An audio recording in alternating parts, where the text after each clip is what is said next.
¿Qué pregunta eso? ¿Por qué tenemos doctrinas? Doctrina. ¿Qué es doctrina? Si un niño de primaria llega con usted y diga, oiga señorita, ¿qué es una doctrina? ¿Qué le dices? ¿Qué le dices que sea cierto? ¿Cómo podríamos definir lo que es una doctrina? Porque vamos a hablar de eso, si no vale la pena, pues cambiamos el tema. ¿Alguien se atreve a dar alguna definición en sus propias palabras? Yo tengo aquí una oficial de diccionario. Sería como la base de lo que creemos. La base de lo que creemos. ¿Alguna otra? Bueno, podría ser lo que nos guía. Se me fue lo que iba a decir. Los que nos da el guía o nos lleva el camino a lo que creemos, lo que queremos saber. O sea, no sé si me puedes explicar Lo que nos guía, la base. Es una afirmación que tiene que ser verdadera. Una afirmación, una declaración, ¿tiene que ser verdadera? ¿Habrá falsas doctrinas? Sí. Bueno, es que estábamos buscando doctrinas que sean verdaderas. Tienes todo el derecho de decirlo. ¿Qué más? Sería también, podría ser como nuestra identidad, en lo que creemos, nuestras bases. Una afirmación de lo que creemos. Una afirmación de lo que creemos. Miren cómo lo define el diccionario de la Luz. Conjunto de ideas, enseñanzas o principios básicos defendidos por un movimiento religioso, ideológico o político. Ah, caray, ¿habían pensado ustedes que habían doctrinas fuera de la iglesia? Menciónenme un partido político de aquí de México. PRI. ¿Tendrá doctrinas? Si no las tuviera, el PRI hubiera dejado de ser PRI hace rato. O sea que de alguna manera la doctrina te provee, como dijeron hace un rato, un fundamento, y si estás de acuerdo, entonces forma parte de ese grupo. Si no estás de acuerdo, no. ¿Cómo? Ahora, ¿qué tan importante será la doctrina como para dedicarle tanto tiempo? Sí, es muy importante. A ver, díganme por qué es importante. Que nos permite una identidad. Nos da una identidad. Sería así, ¿no? Es lo que somos, cómo no conocer lo que en realidad somos, ¿no? Es lo que somos, es lo que pensamos. Produce unidad y orden también. Produce una unidad y un orden dentro del grupo. ¿Alguna otra cosa que resalte la importancia?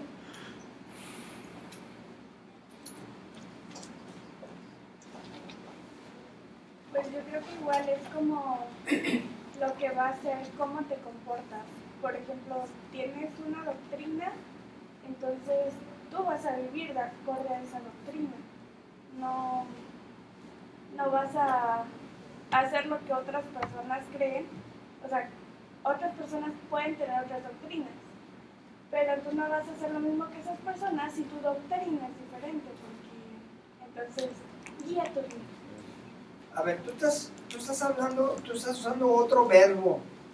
Hace un rato dijimos que es lo que creemos, pero ahora tú estás hablando de hacer. ¿Hasta dónde llega la doctrina? ¿Es lo que yo creo? ¿O lo que yo creo afecta lo que yo hago? ¿Sí o no? Debiera ser. Pues debiera. Pues sí, Debiera. como dice ella, hacer. Hay varias doctrinas que te dicen, como cuando estamos leyendo en el grupo se mandó algo sobre esto, que te dice sobre Jesús. O sea, bueno, ¿qué es Jesús? El Jesús el que vino a hacer milagros, Jesús, o sea, varios puntos. Entonces, la doctrina te va llevando, tú puedes hacer una doctrina, adoptarla y hacerla y cumplirla. Porque hay varias doctrinas, tú vas a agarrar la que mejor te parezca a ti o la que mejor sea, la doctrina que tengas que, bueno, la que tú necesites tomar, podría ser, mi punto de vista. Hay una doctrina, yo agarro esta porque esa es la que más me adapto y por eso estoy, si no, pues me la dejo y me voy, como decía al principio.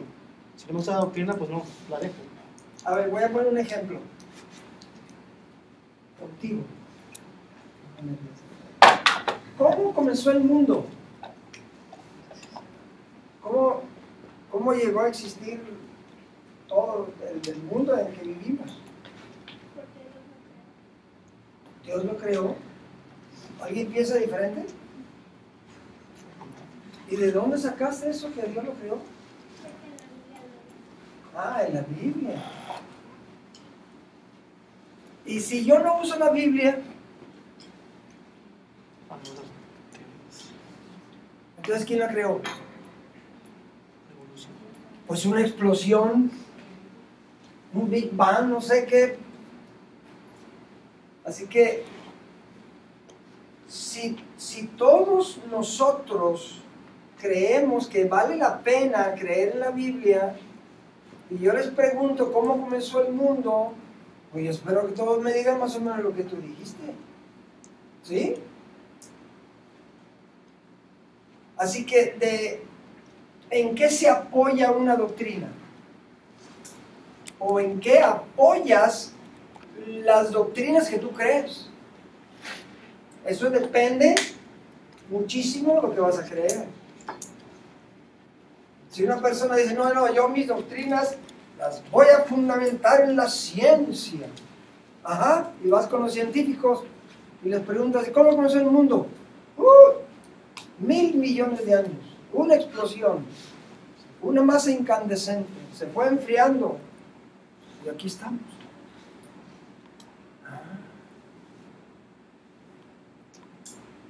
Para nosotros, los cristianos, hay una persona muy importante. Hace un ratito la mencionaron, Jesús.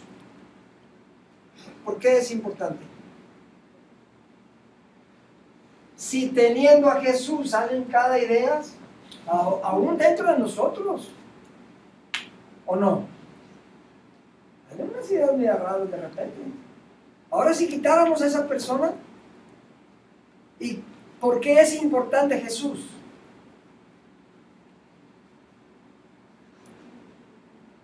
¿Por qué creen que sea importante? ¿Saben por qué? Porque Él es el que define la doctrina, no yo. ¿Sí me entienden? O sea, yo no voy a decir, a ver, ¿qué se me va a ocurrir pensar sobre el origen de la Tierra? Pues a ver, ¿qué se me ocurre? Ya Jesús dijo cómo fue creado la Tierra, por ejemplo. Y lo que yo voy a hacer es que yo voy a estudiar lo que Jesús hizo para entonces aceptar lo que voy a creer. Y es importante lo que yo crea, porque según yo crea, yo voy a decidir. Y según decida, voy a hacer. Así.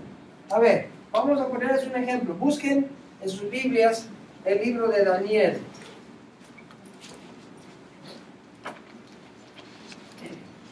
Busquen en su Biblia el libro de Daniel. Vamos un momentito al capítulo 1.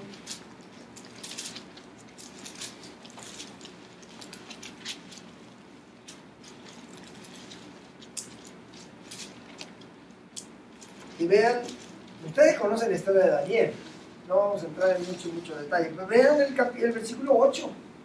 ¿Quién quiere leer? 1:8.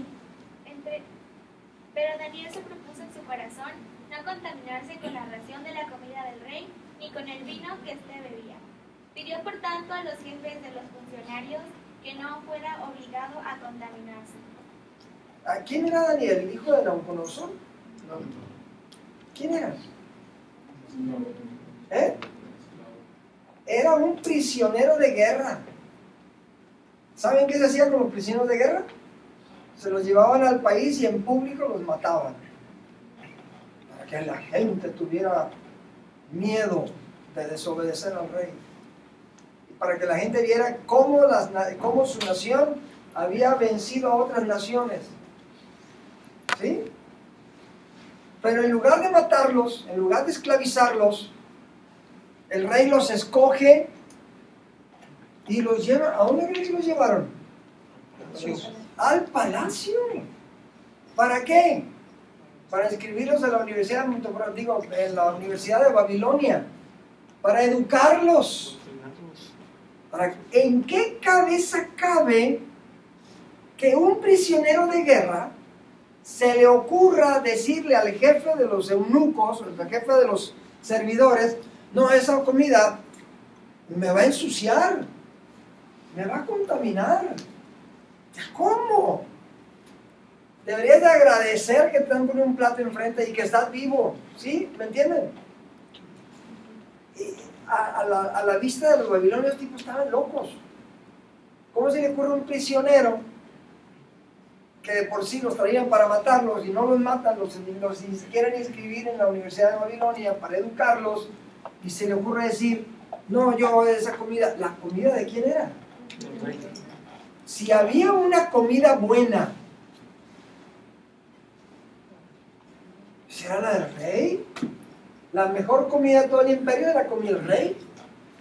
Los animales más frescos, los animales más saludables se los comía él y los que estaban alrededor de él. Y luego este amigo llega y dice que no, que me voy a contaminar. ¿Qué? Por la doctrina que tenía Daniel. Ahora vamos un momentito al capítulo 3.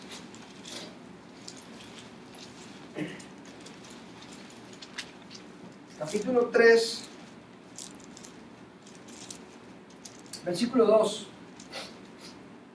Y se envió el rey Nabucodonosor que se reuniesen, porque había hecho una estatua que era toda de oro. No sabemos si oro macizo o si estaba enchapado en oro, pero un animal, una estatua grandísima, altísima, grande, como de 30 metros de alto. ¿Han visto el tanque de agua? Imagínalo de ese tamaño, como unos 3 metros de ancho, unos 30 metros de alto, toda de oro. Y luego dice aquí, en Daniel, versículo 2, y envió el rey Nabucodonosor a que se reuniesen los diputados, los senadores, los gobernadores de estado, los presidentes municipales. Estoy hablando de palabras nuestras, eso de sátrapas. ¿Qué es eso? Parece enfermedad, no. Era el magistrado del gobierno. Dice, para que viniesen ¿a qué? La dedicación. A la dedicación. Y saben que el rey de Judá fue citado y se presentó. Eso lo dice en Jeremías 51 y 59. No vamos a ver el versículo, pero el señor se llamaba Sedequías. Ahí estaba. Lo citaron, tuvo que ir. Ahora, ¿a qué vas? No, una dedicación. Le hicieron una estatua y vamos a ver cómo cortan el hilito y quitan el manto. Pero fíjense qué pasó.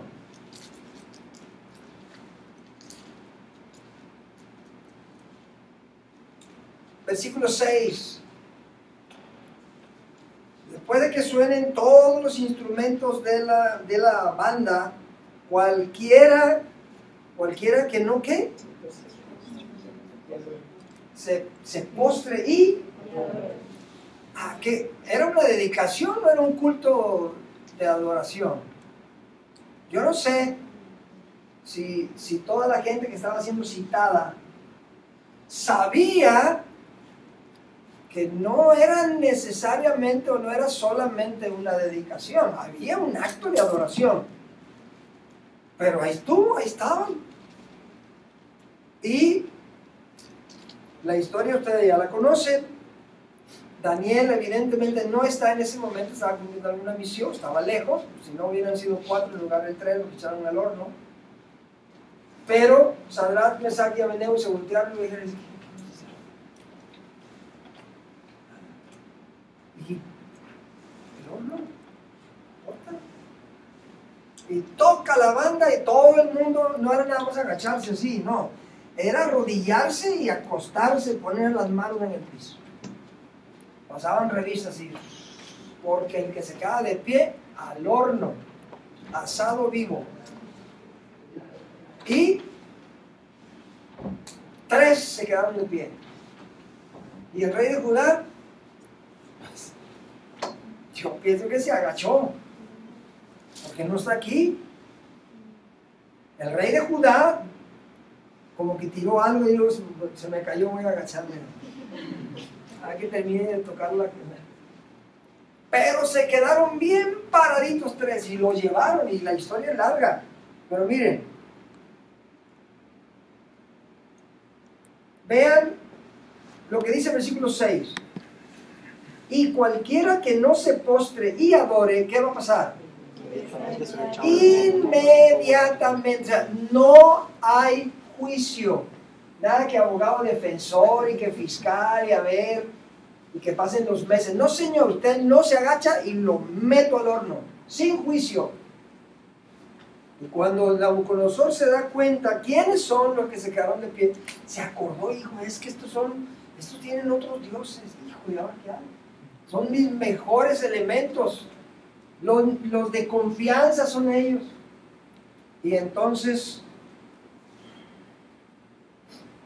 ¿dónde está? Versículo 12: y unos varones judíos, los cuales pusiste sobre los negocios de la provincia, no te han prestado, no te han respetado, ni adoran tus dioses, ni adoran la estatua de oro que has levantado. Y claro, Nabucodonosor se enojó. Pero vean lo que dice el versículo 14.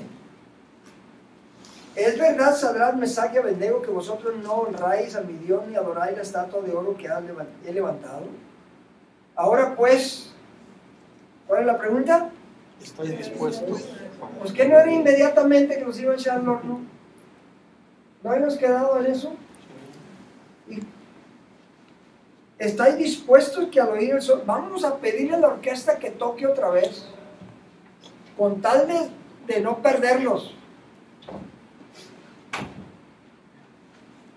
Y ahora, ¿qué le contestan? Porque el hombre se puso desafiante. Vean lo que dice la última parte del versículo 15. ¿Qué pregunta hay ahí? ¿Y qué Dios será aquel que os libre de mis manos? ¿Y qué Dios será aquel que os libre de mis manos? ¿Qué? ¿Cuál? Díganme. ¿Quemos? ¿Baal?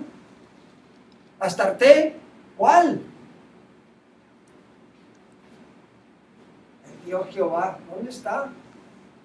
Como que medio se le olvidó lo del sueño de Daniel 2. Ahora, vean lo que contestan los muchachos. Sadrach, Mesach y Abednego respondieron al rey Nabucodonosor diciendo: aquí viene una doctrina. Por eso estoy poniendo el relato, porque aquí hay una doctrina.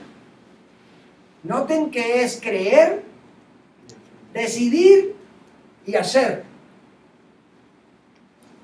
Dice: no es necesario que te respondamos sobre este asunto. ¿Cómo? O sea, no te vamos a contestar. ¿Qué Dios será que no te vamos a contestar? Ya hemos hablado contigo, ya te hemos explicado lo que nuestro Dios es capaz de hacer. Tú ya conoces nuestra doctrina, ya te la explicamos. Y luego dice: he aquí nuestro Dios en quien servimos, ¿a quién servimos? ¿Qué? Puede. Caray. Puede. ¿Y si no puede? Nuestro Dios puede librarnos del horno de fuego ardiendo, y de tu mano, oh rey, nos librará. Y el versículo 18, ¿qué 3 palabras hay en el versículo 18? ¿Cómo empiezan las primeras 3 palabras? Y si no, caray. Entonces no estaban seguros.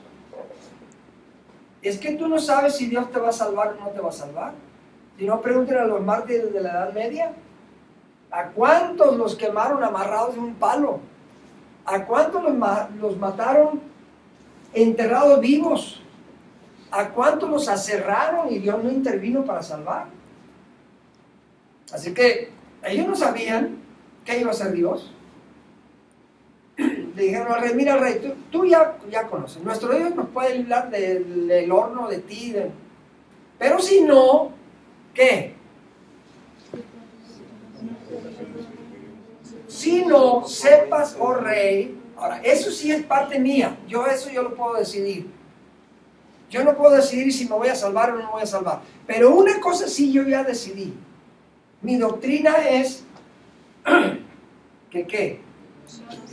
No serviremos a tus dioses, ni tampoco adoraremos la estatua que has levantado. Punto. Es no. ¿Cómo? ¿Cómo se les ocurre decir eso? El rey se sintió desafiado. Y era en público. Era todo el imperio representado ahí. Yo imagino que los niños que estaban ahí le decían, papá, súbeme aquí a los hombros porque no veo. Quiero ver qué está pasando con aquellos tres. ¿Quién estaba pensando en la imagen? Nadie. El centro de atención eran esos tres tipos locos, raros, que se atreven a desafiar nada menos que al rey. Y si no sepas, oh rey, que no serviremos a tus dioses, ni tampoco adoraremos la estatua que has levantado. No sabemos cómo voy a terminar, pero una cosa sí sé, eso no lo voy a hacer. ¿Por qué? Porque yo he aceptado una doctrina, la doctrina de Dios, la doctrina de Cristo. No me preocupan los resultados. No tomo decisiones en base al tamaño del horno. No, eso no.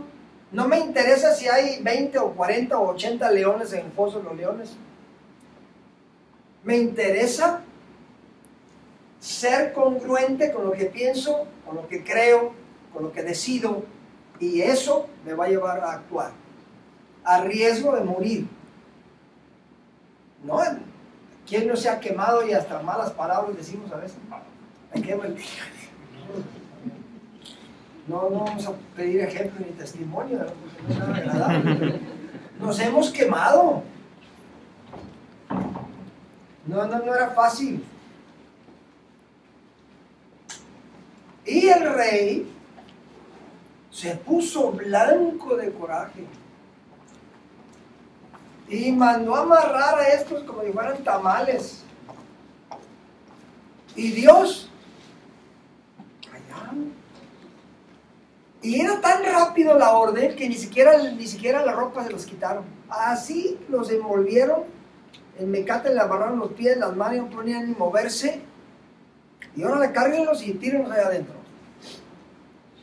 Y calienten el horno 7 veces. Le metieron leña y brea a esa cosa, que por la chimenea salía fuego. Y la puerta se puso al rojo vivo. La puerta se está enfrente tapando el horno. Y abren y ¡shah! Sale un chorro de fuego. Y se comienzan a quemar vivos los soldados. Y caen como costales los 3 tipos allá adentro.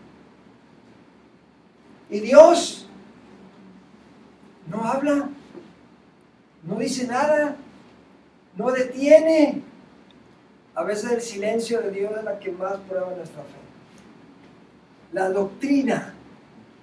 Necesitamos ser congruentes con lo que creemos. Ahora,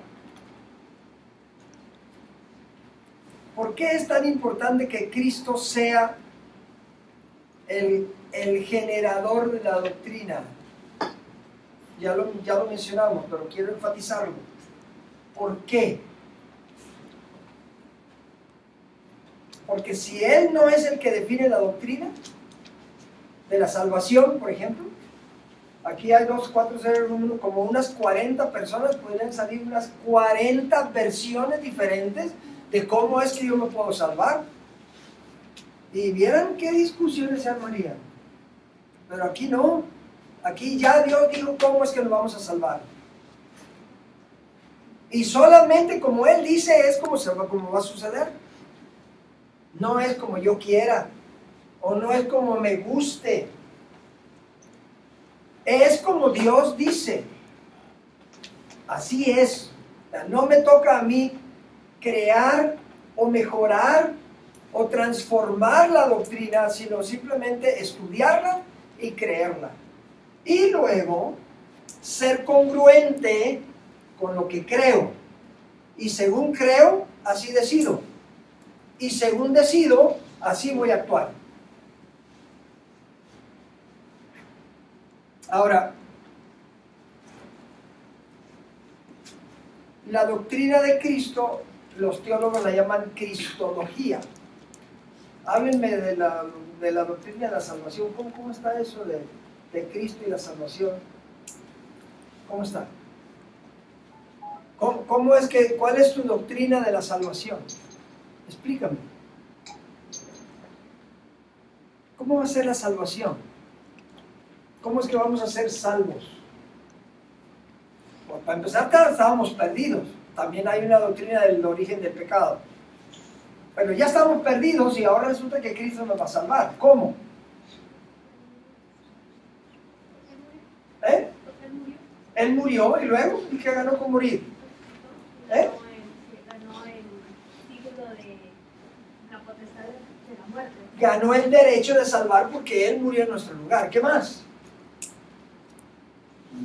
¿Y cuándo fue que murió? Tiene como 1000 años. Murió en el año 31 de nuestra era. Ya llovió. ¿Y qué más? ¿Y después de eso qué? Ya murió. ¿Y? Por la gracia, la creencia, por la fe, por creer en que al hacer eso Jesús, Dios, pero Jesús, vamos a ser salvos por creer, por la fe. Ok, ya Él murió y ahora ¿qué nos toca a nosotros? Creer. ¿Y luego? ¿Pero creer en qué? Pues en que Jesús murió y ganó el derecho de salvarnos. Pero ¿cómo nos salva?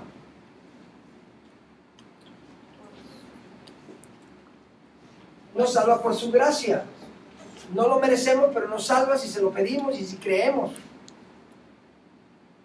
Perdona nuestros pecados, porque no nos vamos a salvar con pecados. ¿Y cómo los perdona? Ahí entra otra doctrina, pero vamos a seguir la línea. ¿Cómo? Si tú haces algo malo, no me digas qué, pero luego te arrepientes y dices, Señor, perdóname, no lo quiero volver a hacer más. ¿Qué hace Jesús? El Padre te declara como justo, que de su sangre, pero es perdonado. Cristo va con el Padre y dice, Señor, este hijo mío cometió un error, está pidiendo perdón, mi sangre que sirve para borrar. Entonces le ponen ahí al pecado que quedó registrado, le ponen perdonado. Te quitan la culpa, pero no la consecuencia, es otra cosa.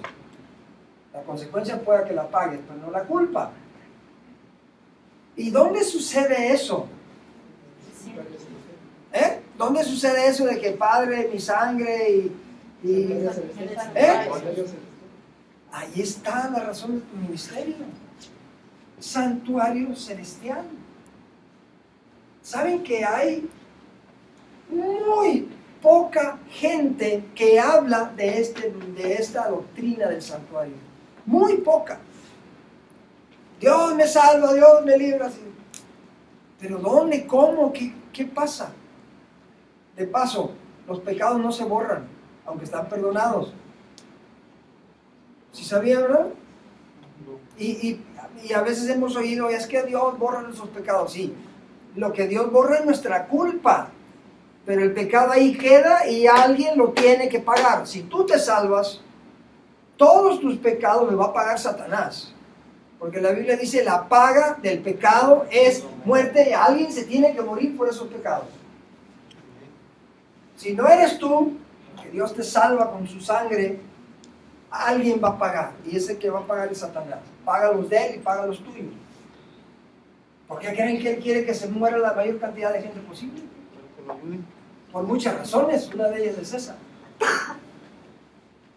Y dice el Espíritu de Profecía que Satanás va a ser el primero en comenzar a quemarse, y que algunos se van a quemar bien rápido. Unos que casi se salvaban y no se salvaron y se van a chamuscar rápido. Y el último que va a terminar en quemarse es Satanás. Pero ese ministerio de Jesús en el cielo es clave. Es una doctrina sumamente importante.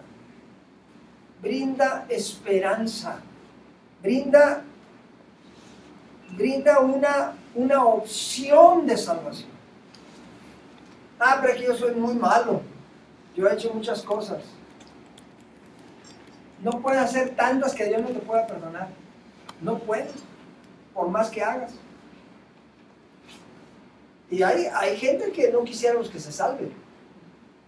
Por ejemplo, Hitler.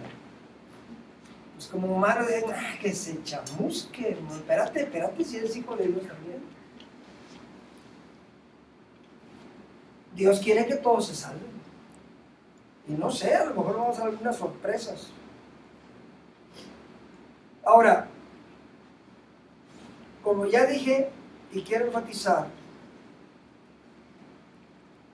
hay grupos religiosos que dicen, no, lo importante es creer en Cristo. Las doctrinas no, porque nos confunden, nos enredan, nos dividen. Ah, sí.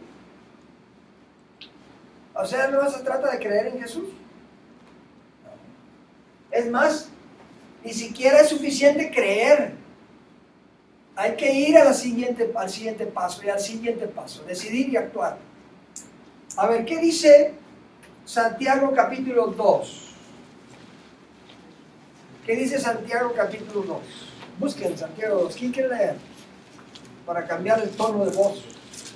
No se me vayan a cansar. ¿Quién quiere leer primero? Ok. Léenos tú, por favor, el versículo 19. Santiago 2, 19. ¿Tú crees que Dios es uno? Bien haces. También los demonios creen y tiemblan. ¿Tú crees que Dios es uno? Ah, pues qué bien. Pero ¿sabes qué? No es suficiente que creas. ¿Dónde está con tus acciones? ¿Dónde demuestras que realmente crees? Porque Satanás se las sabe todas. Te puede repetir versículos de memoria desde la Génesis hasta Apocalipsis. Pero él nomás los conoce, él no los practica. Él no permite que ese conocimiento lo transforme. Y eso tenemos que permitirlo nosotros. O sea, creer, decidir y actuar. Y entre la creencia y la acción debe haber congruencia. Si yo creo una cosa y hago otra, estoy cayendo en la incongruencia. Y saben ustedes que esa es una de las realidades que más desanima a la gente. Ver líderes que hablan muy bonito, pero luego los ve uno por acá en la calle, en la casa, con serios problemas de incongruencia. Dicen una cosa y hacen otra cosa. Compañeros, ustedes están en un ministerio sumamente importante. Una doctrina clave. Es el mensaje de esperanza más grande que el ser humano se pueda imaginar. Que haya un intercesor que te escucha, aun cuando no puedas cerrar los ojos, que te escucha aun cuando no te puedas arrodillar. Es más, que te escucha aun cuando no puedas hablar. Nada más con que lees el pensamiento, Dios te escucha y Dios está listo para atenderte. Y eso lo necesita conocer la humanidad. Y toda persona que llegue al santuario es un candidato para la redención. Y ojalá que a través de las palabras que ustedes digan en esos recorridos del santuario, le abran a esas personas la comprensión de que existe un recurso para ser perdonado y para ser rescatado y para ser salvado. Que Dios les ayude en ese santo ministerio.